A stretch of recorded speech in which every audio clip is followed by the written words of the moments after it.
हे दोस्तों, मैं हूं क्वेश्चन मार्क। आज का सवाल है, आत्मा का जन्म कैसे होता है। अगर ये क्वेश्चन मार्क आत्मा पर लगाया जाए तो हमें जवाब मिल जाएगा कि आत्मा का जन्म कैसे होता है।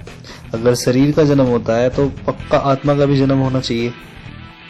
तो इस बात को प्रूव करने के लिए हम थोड़ा सहारा लेंगे बायोलॉजी का, क्योंकि शरीर का जन्म कैसे होता है ये बात बायोलॉजी हमें अच्छे से समझा सकती है।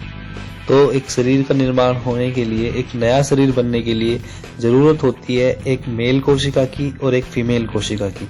एक नया शरीर जब भी बन सकता है जब ये दोनों कोशिकाएं जिंदा हो। ठीक है, ये दोनों जिंदा कोशिकाएं आपस में मिलती हैं और तब एक नया जिंदा शरीर बनता है। तो अब आप ये सोचिए कि अगर जिंदा है पहले से वो दोनों कोशिकाएं और बाद में एक जिंदा ही चीज बनी है, तो इसमें क्या जरूरत पड़ी किसी ऐसी चीज की जिसको इसमें जान डालनी थी। जिस चीज में पहले से जान हो उसमें क्या जरूरत है जान डालने की। तो इस बात से ये पता चलता है कि यहाँ तो जरूरत है नहीं। जिसमें शरीर पहले से जिंदा है तो यहाँ जरूरत है नहीं आत्मा की, क्योंकि वो पहले से ही जिंदा है।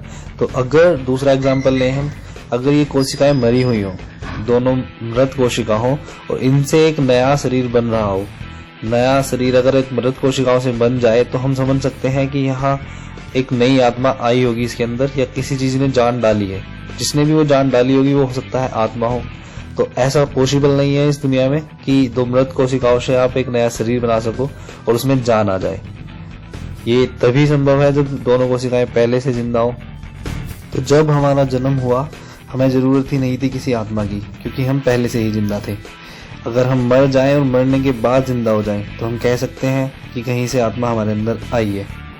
तो इस बात से ये प्रूफ होता है आत्मा सिर्फ एक शब्द है, ये बनाया गया शब्द है। आत्मा जैसी कोई चीज होती नहीं है। अगर आप अब भी इस बात पर कोई सवाल उठाना चाहते हैं कि आत्मा होती है या नहीं होती है तो आप मुझे कमेंट कर सकते हैं। मैं इस बात का जवाब आपको जरूर दूंगा। सोचो कितनी बदल रही है ये दुनिया। हम आज चांद को लांघकर मंगल पर जाने के लिए तैयार हैं और आज आप इस टाइम में भी इस बात पर विश्वास करके बैठे हैं कि आत्मा जैसी कोई चीज होती है, तो ये बहुत बड़े शर्म की बात है।